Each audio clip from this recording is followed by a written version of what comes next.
how's it going, everybody? It's Bubbles Let's Play 22, and we're gonna get back into some Seduce the Otome.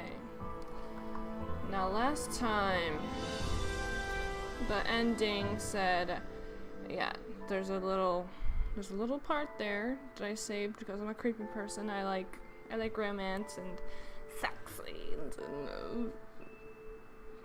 and so yeah, anyway, we're gonna get back into it. We have to host a party as if her life was not bad enough or busy. Her grandfather died.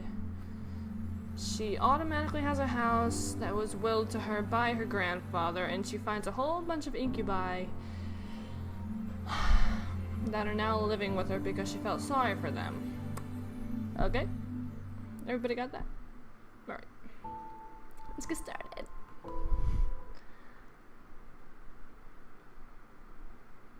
Breakfast smells good. We should be done with breakfast soon. If you want to sit down at the table, you can. I nodded before sitting down. As I sat down, however, my mind drifted back to the dream I had. That feeling of hostility around me made my body shudder instinctively, even though I knew it wasn't real. However, my eyes closed. I felt a hand place itself on top of my head, breaking me out of my thoughts. Huh? Morning.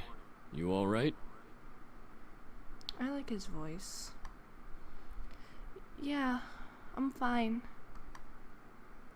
Sam, the owner of the hand on my head, raised an eyebrow at me before rustling my hair and moving away to sit down at the table. He then barked towards the kitchen where James was working. Hey! Is the food done yet? I'm starving! There's no need to yell, Sam! James is yelling too. That's funny. There's no need to yell! I'm not yelling! Okay. You're yelling too! Jesus Christmas. Don't argue with me!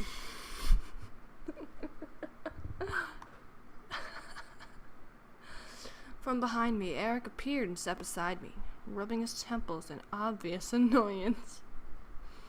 Can we not yell this early in the morning? It's not like we're in the castle. Castle?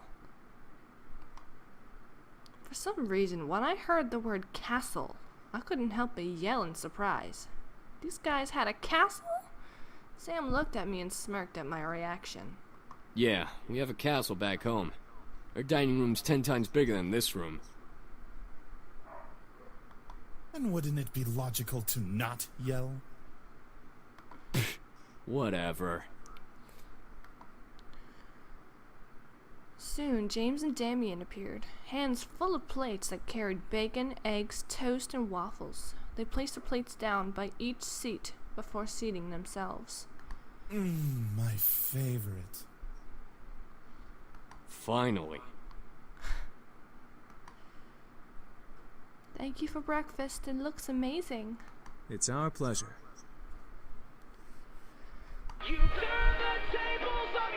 I like her ringtone. All of a sudden, my phone began to ring, ushering me to pull it from my pocket and answer. Hello? Hey, good morning! Guess who's at your door right now? Uh-oh. Right on cue, there was a knock from the lobby door. My heart stopped. Suzu and Naomi were here. I'll get it! My heart quickly began to pound on my chest. Matthew was in the lobby and he gets to the door first. I instantly jumped out of my chair and rushed out of the dining room. As I passed through archway between the dining room and lobby, I saw Matthew reach his hand for the brass door handle, causing the world to go into slow motion. Matthew, don't! But before my words could reach his ears, Matthew had opened the door and revealed the surprised faces of Naomi and Suzu.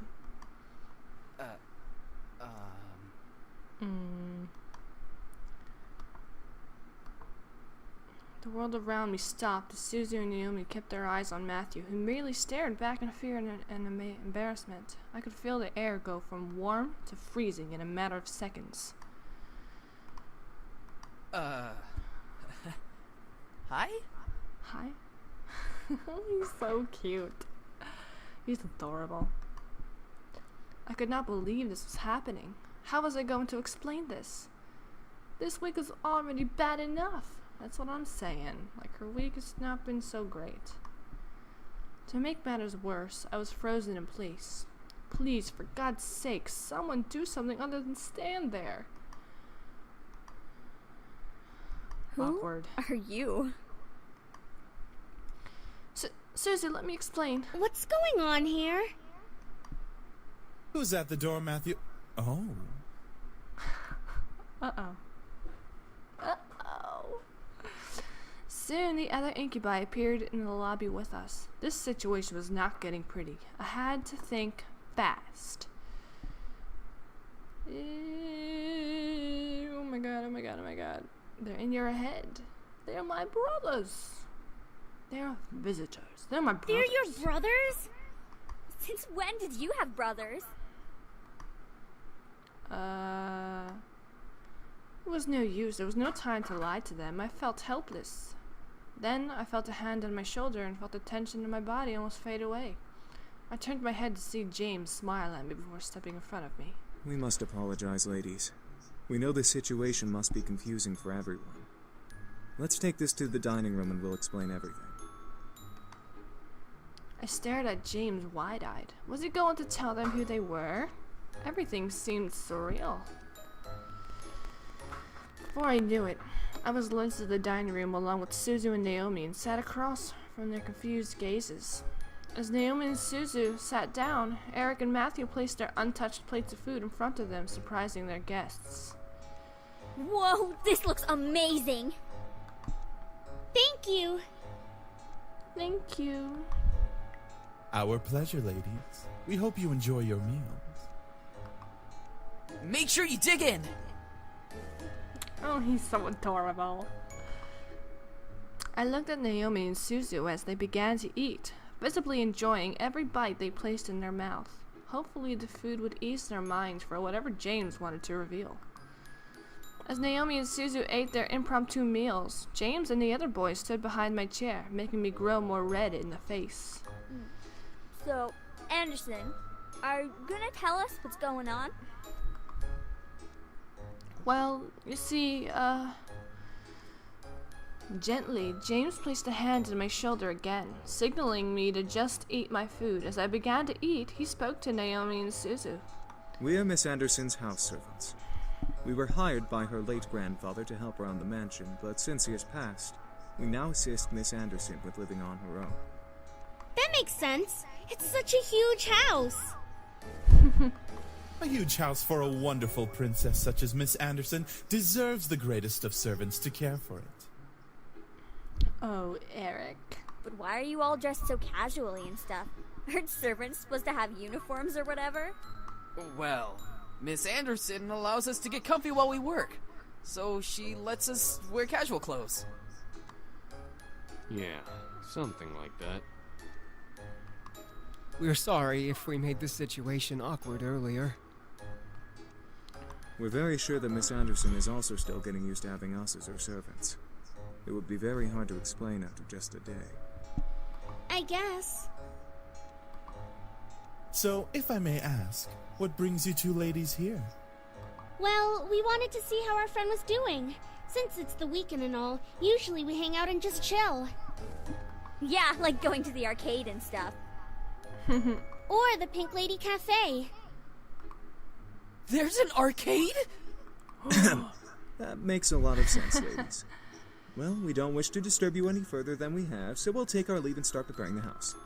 Huh? Preparing for what?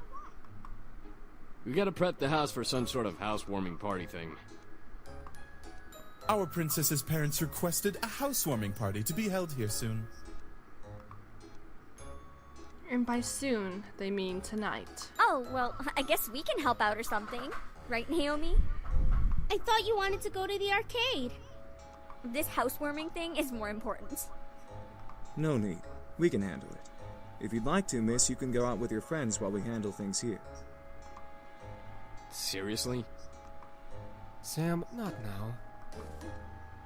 Well, I wanted to help out, but at the same time, I wanted to go out with my friends. James gave me a look of understanding, letting me know that if I left, everything would be okay. I had to make a decision. I'll stay and help around the house. That's the responsible thing to do. I'm sure. Besides, it is my housewarming party. I should help out too. Want us to help out as well? I think we got it all taken care of. Thanks though, girls. Alright, we'll head on out then so we're not in the way. Sorry guys, I'll hang out with you guys soon. It's all good, Anderson. We'll definitely come to the housewarming party tonight. Thank you. I led them back into the lobby and walked them to the doors, opening it for them with a thankful smile. They both gave me hugs before walking out to Naomi's car, which was parked in the driveway. And with that, they left. I was happy that they wanted to help, but I had to do this on my own. It was not their work, so I didn't want to force it on them just because they were my best friends. We had the entire day to work. The party was tonight, and we had to do all we could to make everything right. We sat down and talked about what needed to happen before the party started that night. Each guy had been assigned a different part of the party to do. And right after lunch, we began to work. Since everything was taken care of by at least one incubus, James told me I could assist one of them. The question was, who? I'll go with James in the garden. Yeah, I'll go with that. James and I headed out to the garden. It had been years since I had been in the small field. The gazebo was smaller than I remembered, but I had grown since I had last seen it. James rolled up his sleeves and took in a breath of air before sighing contentedly. So, we need to cater to the plants and make sure there are no muddy spots in the grass. It may take a while. Are you sure you wish to help me and not the others? I shook my head, rolling up my sleeves as well. I can handle it. I'd rather work outside anyway. James nodded with a smile before handing me a watering can, gesturing to a group of flowers by the side of the yard. I walked over and began to water the flowers. However, as silence took control of the air, I felt the need to start a conversation. Ask him a question. So, do you like flowers? I wanted to smack myself. That was a terrible conversation starter. I mentally smacked myself before hearing James chuckle softly. I turned to look at him as he nodded. They have a wonderful aesthetic. Many people would think that flowers are simple and rather boring, but I've learned secrets about flowers. Secrets about flowers? What? Like a special way to water them or something? You could say that. There are right and wrong ways to water flowers. Can you show me? James gave a small smirk before walking over and standing behind me. I instantly blushed as he brought his arms underneath mine, guiding my watering can. The water gently poured over the dirt, sinking into it and dissolving into the roots. However, my concentration on the water was broken by the sound of James' voice in my ear.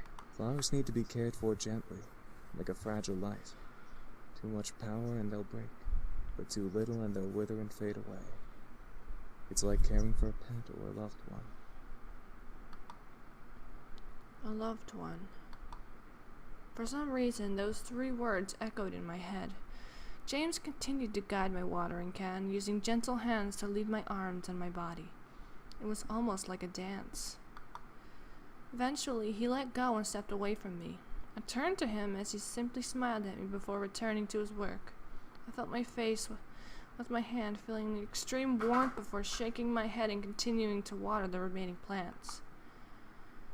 The hour of the house party had arrived. In my mind, I kept double and triple checking the essentials for the party. Knowing my dad, he invited his business partners and the executives of the Anderson Company to show me off. I stood in front of my mirror in my room, staring at my form as a million thoughts ran through my mind. It was just a housewarming party, but at the same time, it wasn't. It was my chance to show my dad that I was better than his expectations. It was a chance for me to see my parents as a woman. It was my test to see if I was really ready to live on my own. Well, not truly alone. I had the incubi to thank, but even so, I didn't have my dad guiding me or my mom helping me through living alone. A knock on my door broke my thoughts, surprising me. Who is it? Hey, are you okay in there? Your parents should be here soon, so you should hurry getting ready. Well, I'm ready, but... But what? I'm sure you look fine, Anderson. Just come on out. Alright. As soon as I opened the door to the hall, I watched as Naomi's and Suzu's faces turned from smiles to complete awestruck stares. What? Dude, you look hot. Suzu. Yeah, you look amazing. Where did you get that dress? I've had it for a while. I just never had the chance to wear it. I figured I might as well bring it out now. I stepped out of my room and closed my bedroom door behind me. As I walked down the hall to the grand lobby, the incubi stood waiting for me at the bottom, all dressed to the nines as proper servants. Whoa, they really know how to dress well, don't they? Yeah. I was slightly taken aback on how great the boys looked in uniform. Each had the poise of a perfect gentleman, even Sam. I slowly began to climb down the stairs with Suzu and Naomi behind me. The boys watched as I descended the staircase one step at a time. Like knights waiting for their princess, I felt my face slightly flush, but I quickly shook my head to try and regain my thoughts. As I reached the last step, James offered his hand out to me and walked me down that final step, smiling. As beautiful as a princess, miss. Oh, thank you. So, are you prepared for tonight? As ready as I'll ever be. I couldn't deny that I was nervous, but I had to try. This party was more than what it seemed, and I had done all that I could to prepare for it. Now it was all up to fate. The other boys smiled assuringly at me, which made me feel a little better about everything. I looked at my phone and marked the time. Almost right on cue, the doorbell rang. I gulped. I could practically feel my dad's aura from behind the door. Sam and Eric quickly rushed to the door and opened the double doors wide to reveal my parents, both dressed in their best. Hey, Mom. Hey, Dad. Oh my, I didn't know your bequeathment came with servants. It was probably overlooked. Besides, who would deny good service? I was completely shocked. My parents didn't question the boys. They didn't ask for verification or anything. I looked at the boys and noticed Sam and Eric staring intently at my parents. Were they using their powers on them? They had to be. There was no way they'd be okay with this otherwise. I guess the servants counted as belongings to the house.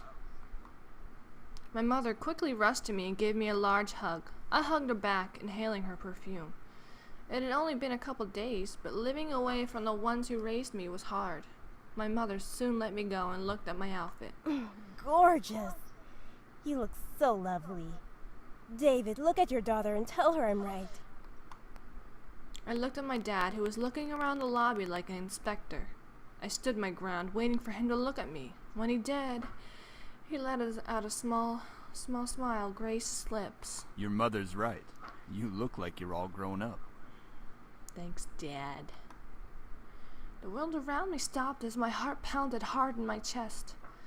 Did my dad just compliment me on his own accord?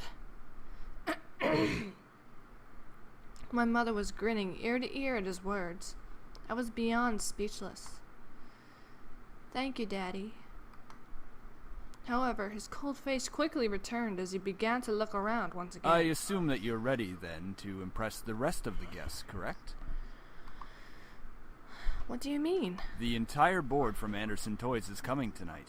Even the vice chairman's son will be coming. All of them will be measuring your potential. My potential? To become CEO of the company. I knew it. Something was off about tonight, and now this party had become much more than I anticipated. I gulped silently, but I nodded in response. I looked to the incubi, but they were continuing to be servants for my father's approval. I looked behind me and saw Naomi and Suzu raise their thumbs at me for encouragement. I let out a small breath before feeling my body accept the situation. I felt a weight in my gut, but I had to hide it. As if time zoomed forward, all of a sudden the main hall of the lobby was full of guests. Men and women in formal or business attire showed up to meet me in my new home. I didn't expect many to come, but I was once again surprised that night. I shook hands with many officials and executive members, putting on the professional face my dad trained me to have. I felt overwhelmed, but I hid it well behind a small smile and a handshake. Many even asked me questions. I tried my best to reply as maturely as possible. I had to remember, say what they want to hear, not what you want to say. How do you feel living on your own at such a young age?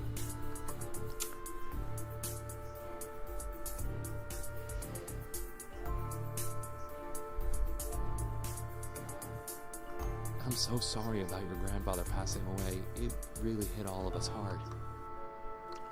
Thank you for your condolences. Do you have college plans?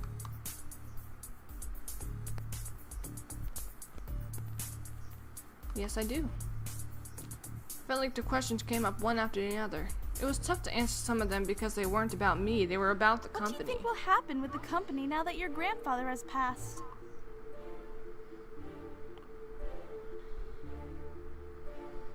It will get back on track soon. What do you think of the philanthropic policy the company has?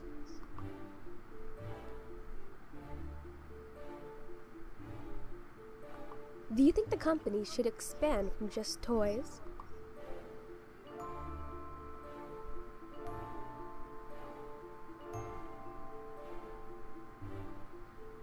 It's a possibility. Eventually the questions stopped and I was back to being by myself. Naomi and Suzu were mingling in the crowds and the incubi were doing their jobs, so I was all alone in a room full of strangers.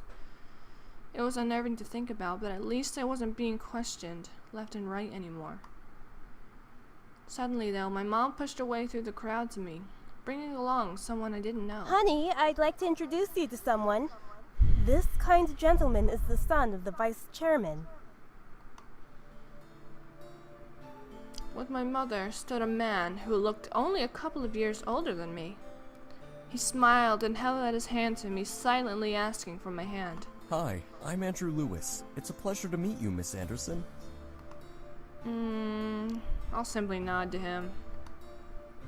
Andrew was slightly taken aback, but gently smiled, lowered his hand with a nod in return. My mother smiled at both of us, which made me slightly concerned. Why was she excited to introduce me to Andrew? So, you organized this party very well, Miss Anderson. Thank you. You're welcome. Praise is very much deserved.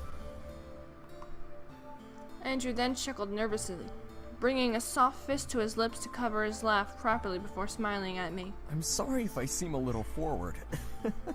I've just been excited to meet Harold Anderson's granddaughter. Huh? Why? He used to talk about you all the time in the office on how you helped him refine his toys. I only attended meetings and heard all of the stories. You've helped a lot with the success of the company without having to actually work there. Oh, whoa. I didn't know he talked about me. That would explain everyone's fascination with me and their rather personal questions. I looked to Andrew, who had a kind face to me. Something about him seemed off, and I didn't know what it was. He seemed to be hiding something. Whether it was good or bad, I was not able to find out. I felt someone walk up beside me, causing me to turn to them. Next to me was my dad, giving his cold stare to Andrew, who suddenly became tense. So, you're Jared's son. Andrew's body twitched slightly. Whether it was fear or insult, Andrew locked eyes with my father. I couldn't help but feel the tension between them. It irked me how fragile the air had become, enough to break at the wrong word. You're the one who wants to be the next CEO of the Anderson Company. Well... I stared at Andrew. This guy wanted to take my grandfather's place as CEO? I thought the vice chairman wanted the position. David, leave the poor boy alone. I'm merely testing the boy's conversational skills. Nothing wrong with that. Of course not, sir. And polite as well. Interesting. If you'll excuse me. Quickly, Andrew retreated away from my family into the crowd of people. Stay put. I watched as he disappeared into the crowd towards the back of the house. I was worried, but I gave him his space. He obviously needed it. He's not CEO material. That's because you practically interrogated the young man. A little questioning shouldn't have bothered him. He's obviously not ready for any title in our company. I bit my tongue. I didn't want to make a scene with my dad. One wrong word and he'd lecture me in front of everyone. That was not something that I wanted at my housewarming party. I let out a sigh before looking at the clock. It was getting close to midnight, meaning that the party was going to end soon. I lowered my gaze out the window and saw a limo pull up. Huh? Whose limo is that? Oh, that must be Lewis's car. I'll go get him. Stay with your father so you can escort your guests out together. Yes, Mom. My mother left my dad and me to slowly escort the guests out. My dad held a simple smile as he thanked each person for coming. I did the same. Andrew quickly passed the doors before I could speak. Eventually, only Suzu, Naomi, my parents, and the incubi were left. My dad suddenly walked over and placed a hand on my shoulder with a smile. I stared up at him, a wave of confusion washing over my face. What? You did good tonight. I'm proud. Oh. Thank you, Dad. Keep it up, and you'll be a good CEO. Oh. Right. All right. Your mother and I have to leave. I'm sure Naomi and Suzu need to leave as well. Just because it's Saturday doesn't mean you should stay up all night. Shut up, Dad. Oh. Right. Thanks for having us. It was a great party. We'll come visit tomorrow or something. All right? Right. See ya. Good night, sweetie. Come visit us soon. Will do. All four of my remaining guests left the building, all but my dad waving back to me. With the last of the guests gone, I sighed and sat on the staircase, exhausted. Phew. That was tiring. It's not like you had to do any work, though. Give her a break, man. She was getting interrogated left and right. She handled herself the best she could. As expected, Princess. Since you're exhausted, why not head to bed? We can clean up. Ugh. Hush, Sam. Are you guys sure? Positive. It shouldn't take long. Ho ho ho! It didn't take long to find you little shits after all.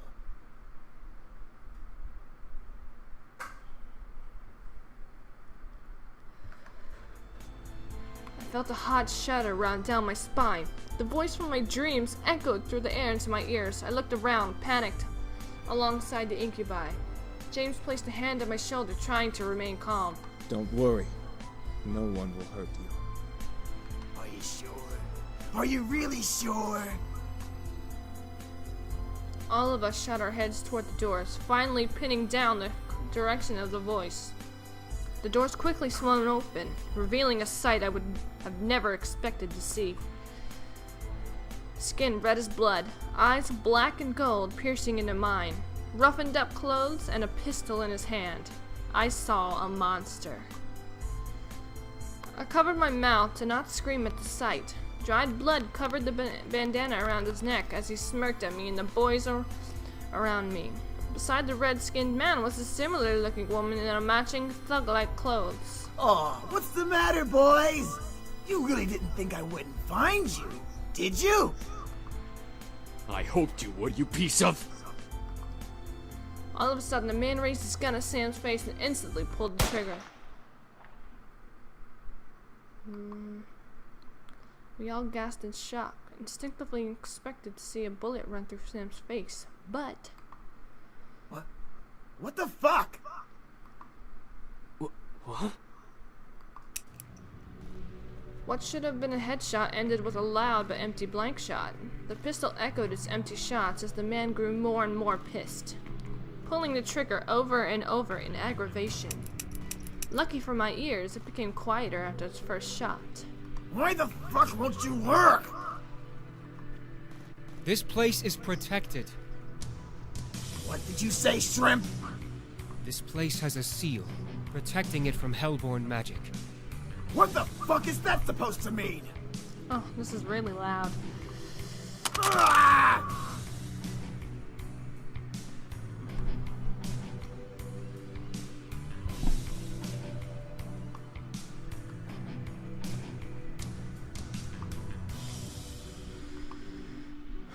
The man growled and threw his gun at Sam, who was able to dodge it in time. The pistol bounced off the ground a couple times before sliding further away, hitting the wall in a final stop. As it stopped moving, the gun faded into the black flame that disappeared into air. The previous owner had this place protected by magic, Malix. Malix, that was his name. His existence resonated in my memory from the dream I had. However, I looked to Matthew in the same confusion as Malix did. This place is protected by magic? It would seem that your grandfather had some sort of protective barrier around this house. From the looks of it, it only disables hellborn magic. Malix's face grew to that of extreme anger, his fist tightening as if he was crushing a stress ball. What's stopping me from dragging your asses out and shooting you then? Out of pure instinct, I stepped forward and placed myself between Malix and the boys. With no power, Malix wasn't going to fight. I took that chance to stand up to him instead of being powerless like I was in the dream. Get out of my house. Malix growled at me, walking right up to me and leaning close to my face. I glared back, feeling my courage skyrocket. Since when does a little stain like you give orders to a guy who can rip your pretty little head from your body? You really don't think, do you? If you kill me, you'd be hunted down by more than just the police. You little... Duck. I ducked underneath Malix's incoming hand. I stared at his hand and his black flame tattoo in surprise as I took a couple steps back from Malix. Matthew and Damien stepped in front of me, guarding me from Malix with their arms. A quick one. I'm liking you more and more. Back off, Malix!